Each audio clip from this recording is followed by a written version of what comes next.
Hi friends, welcome back to our channel. ఈరోజు మన కిచెన్లో జొన్న పిండితో అప్పటికప్పుడు ఈజీగా హెల్దీగా దోశ రెసిపీని ఎలా చేయాలో చూపించబోతున్నానండి. క్రిస్పీగా చాలా చాలా టేస్టీగా ఉంటాయి. బరువు తగ్గాలనుకున్న వారికి లేదంటే డయాబెటీస్ ఉన్న వారికి బెస్ట్ రెసిపీ అండి. ఈ బ్రేక్ఫాస్ట్ని మనం మార్నింగ్ బ్రేక్ఫాస్ట్లోకి లేదంటే నైట్ డిన్నర్లోకి చేసుకొని కమ్మగా తినేయచ్చు. రుచి అయితే చాలా చాలా బాగుంటుంది. ఎలాంటి చట్నీ లేకపోయినా కూడా మనం టమాటో కెచప్ లేదంటే ఇంట్లో కర్రీ ఉన్నా కూడా దాంతో తిన్నా కానీ సూపర్గా ఉంటాయి. క్రిస్పీగా భలే రుచిగా ఉంటాయి. మరి ఇక ఏమాత్రం ఆలస్యం చేయకుండా ఇన్స్టెంట్గా జొన్న దోశలను ఎలా చేయాలో చూద్దాం రండి. ముందుగా నేను ఇక్కడ ఒక మిక్సింగ్ బౌల్ తీసుకొని కప్పు కొలతల్లో తీసుకోవాలండి. గ్లాసు గిన్నె దేంతో అయినా తీసుకోవచ్చు. నేనైతే ఒక కప్పు జొన్న పిండి తీసుకుంటున్నాను. ఏ కప్పుతో అయితే మనం జొన్న పిండి తీసుకుంటామో అదే కప్పుతో ఒక కప్పు వాటర్ని యాడ్ చేసుకోవాలి. ఇప్పుడు విస్కర్ లేదంటే స్పూన్తో మిక్స్ చేసుకోవాలి. ఉండలు లేకుండా బాగా మిక్స్ చేసుకోవాలి. నేనైతే ముందైతే ఒక కప్పు వాటర్ వేస్తున్నానండి. మళ్ళీ నేను ఇంకో 1 కప్పు వాటర్ని తర్వాత యాడ్ చేస్తాను. ఇప్పుడు ఇలా ఉండలు లేకుండా బాగా మిక్స్ చేసుకున్న తర్వాత మూత పెట్టేసి ఒక 10 నిమిషాల పాటు పక్కకు పెట్టుకోవాలండి. అంతకంటే ఎక్కువ అవసరం ఉండదండి. ఆ 10 నిమిషాలు అయితే సరిపోతుంది. ఇక నేను 10 నిమిషాల తర్వాత చూపిస్తున్నాను చూడండి. పిండి కూడా బాగా నానింది. ఇంకా ఇలా క్రీమీ టెక్స్చర్ వస్తుందండి నానిన తర్వాత. ఇప్పుడు దీంట్లో మళ్ళీ ఒక కప్పు వాటర్ని యాడ్ చేసుకోవాలి. సుమారుగా 2 నుంచి 2.5 కప్పుల వాటర్ పడుతుందండి. బ్యాటర్ అనేది పల్చగా ఉండాలి. చూడండి, వీడియోలో చూపించిన విధంగా బ్యాటర్ అనేది ఇలా ఉండాలి. కన్సిస్టెన్సీ ఇలా ఉండాలి. ఇప్పుడు దీంట్లో మీడియం సైజు 2 ఉల్లిగడ్డలను తీసుకొని ఇలా చిన్న ముక్కలుగా కట్ చేసుకోవాలండి.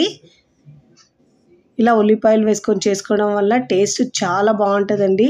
ఇప్పుడు దీంట్లో ఒక 2 నుంచి 3 పచ్చిమిరపకాయలను ఇలా సన్నగా కట్ చేసుకొని వేసుకోవాలి. ఇప్పుడు దీంట్లో సన్నగా కట్ చేసుకున్న కరివేపాకు వేసుకోవాలండి. ఒక 2 నుంచి 3 టేబుల్ స్పూన్ దాకా కరివేపాకు ఆకులు వేసుకోవాలండి. ఇప్పుడు దీంట్లో సన్నగా తురుముకున్న అల్లం వేసుకోవాలి, లేదంటే చిన్న ముక్కలైనా కట్ చేసుకొని వేసుకోవాలి. ఫ్లేవర్ చాలా బాగా వస్తుంది. ఇప్పుడు దీంట్లో ఒక టీ స్పూన్ దాకా జీలకర్ర వేసుకోవాలి. దీంట్లో రుచికి సరిపోయినంత ఉప్పు వేసుకోవాలి. ఉప్పు కారం మీ టేస్ట్ని బట్టి యాడ్ చేసుకోండి. నేనైతే ఒక టీ స్పూన్ దాకా, చిన్న స్పూన్తో ఒక టీ స్పూన్ దాకా ఉప్పు వేసుకుంటున్నానండి. ఉప్పు మీ టేస్ట్ని బట్టి యాడ్ చేసుకోవాలి. ఇప్పుడు ఇలా అన్ని ఇంగ్రీడియంట్స్ వేసుకున్న తర్వాత బాగా మిక్స్ చేసుకోవాలి. వీడియోలో చూపించిన విధంగా ఈ కన్సిస్టెన్సీ ఉండాలండి. బ్యాటర్ అనేది పల్చగా ఉండాలి. అప్పుడే మనకు దోశలు అనేవి చాలా క్రిస్పీగా వస్తాయి. ఇప్పుడు స్టవ్ మీద పెనం పెట్టుకొని పెనం బాగా వేడైన తర్వాత ఇలా వాటర్ చిలకరించి టిష్యూ పేపర్ లేదంటే క్లాత్తో తుడుచుకోవాలండి. లేదంటే ఆయిల్తో అయినా ఇలా మనం ఉల్లిపాయ పెట్టి గ్రీస్ చేసుకోవచ్చు. పెనం అయితే బాగా వేడి ఉండాలండి. మంటను హై ఫ్లేమ్లో ఉంచి ఇలా మనం బ్యాటర్ వేసుకోవాలండి. పల్చగా ఉంటేనే కన్సిస్టెన్సీ పర్ఫెక్ట్గా వస్తుంది.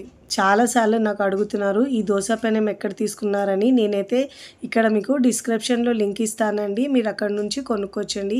నేను యూజ్ చేసే ప్రోడక్ట్స్ డిస్క్రిప్షన్లో లింక్ ఇస్తానండి. అక్కడ నుంచి మీరు కొనుక్కోవచ్చండి. ఇప్పుడు బాగా ఇలా పైన తడి ఆరిన తర్వాత ఒక 1/2 టీ స్పూన్ దాకా ఆయిల్ వేసుకోవాలి, లేదంటే నెయ్యి అయినా వేసుకోవాలి. మంటను మీడియం ఫ్లేమ్లో ఉంచి క్రిస్పీగా కాల్చుకోవాలి. హై ఫ్లేమ్లో ఉంచుకుంటే మనకు మెత్తగా వస్తుంది దోశ అనేది.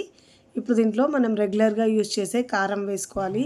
ఇలా కారం వేసుకోవడం వల్ల దోశకు కలర్ చాలా బాగా వస్తుంది. టేస్ట్ కూడా సూపర్గా ఉంటుందండి. ఇప్పుడు ఇలా వేసుకున్న తర్వాత ఇప్పుడు దీంట్లో సన్నగా తరిగిన క్యారెట్ వేసుకుంటున్నానండి. తురుముకున్న క్యారెట్ వేసుకోవడం వల్ల హెల్త్కు కూడా చాలా మంచిదండి. ఇక్కడ మనము దోశలో ఈనో వంట సోడా ఏమీ వేయట్లేదండి. మంటను మీడియం ఫ్లేమ్లో ఉంచి క్రిస్పీగా కాల్చుకోవాలండి. అప్పుడే ఈ దోశ అనేది క్రిస్పీగా వస్తుంది. ఇప్పుడు ఇలా ఫోల్డ్ చేసుకొని ప్లేట్లోకి తీసుకోవాలి. ఇదే విధంగా మిగతా వాటిని కూడా 1 బై 1 ఇలా దోశలు వేసుకొని మనం ప్లేట్లోకి తీసుకోవాలి. ఫస్ట్ టైం నా ఛానల్ చూస్తున్న వాళ్ళు ప్లీజ్ నా ఛానల్ని సబ్స్క్రైబ్ చేసుకోండి, లైక్ చేయండి, పక్కనున్న బెల్ ఐకాన్ని ప్రెస్ చేయండి. ఇలా ప్రెస్ చేయడం వల్ల నేను పెట్టే వీడియో నోటిఫికేషన్ ముందుగా మీ హోమ్ పేజ్కి వస్తాయండి. ఇదే విధంగా మళ్ళీ దోశ వేసుకొని దానిపైన ఆయిల్ వేసుకొని కారం వేసుకున్న తర్వాత ఇలా క్యారెట్ వేసుకొని క్రిస్పీగా కాల్చుకొని ఫోల్డ్ చేసుకుని ప్లేట్లోకి తీసుకోవాలి. చూస్తుంటేనే ఎప్పుడెప్పుడు తినాలనిపిస్తాయి. పిల్లలు పెద్దలు కూడా ఇలా చేసి పెడితే హ్యాపీగా తింటారండి. చాలా తక్కువ ఆయిల్ వేసుకొని కూడా మనం ఇలా హెల్తీగా బ్రేక్ఫాస్ట్ని చేసుకోవచ్చండి. పిండిని పులియబెట్టే పని లేదు అండి. ఎలాంటి పప్పులు నానబెట్టకుండా ఇన్స్టెంట్గా వంట సోడా అవి ఏమి వేయకుండా చేసుకోవచ్చండి. చూస్తుంటేనే పిల్లలు పెద్దలు కూడా 1-2తో అస్సలు ఆగరండి, అంత బాగుంటాయి. చాలా ఈజీగా టేస్టీగా హెల్తీగా ఉండే ఈ ఇన్స్టెంట్ బ్రేక్ఫాస్ట్ మీకు నచ్చితే తప్పకుండా ట్రై చేయండి. ట్రై చేసి ఎలా కుదిరిందో కామెంట్ ద్వారా తెలియచేయండి. హెల్తీ రెసిపీ అండి, చాలా క్రిస్పీగా ఉంటుంది. వీడియో నచ్చితే లైక్ చేయండి, ఫ్రెండ్స్ ఫ్యామిలీకి షేర్ చేయండి. మరికొన్ని టేస్టీ సింపుల్ క్విక్ రెసిపీస్ కోసం టీ కిచెన్ని సబ్స్క్రైబ్ చేసుకోండి. కమెంట్ చేయడం అస్సలు మరవకండి. Thanks for watching.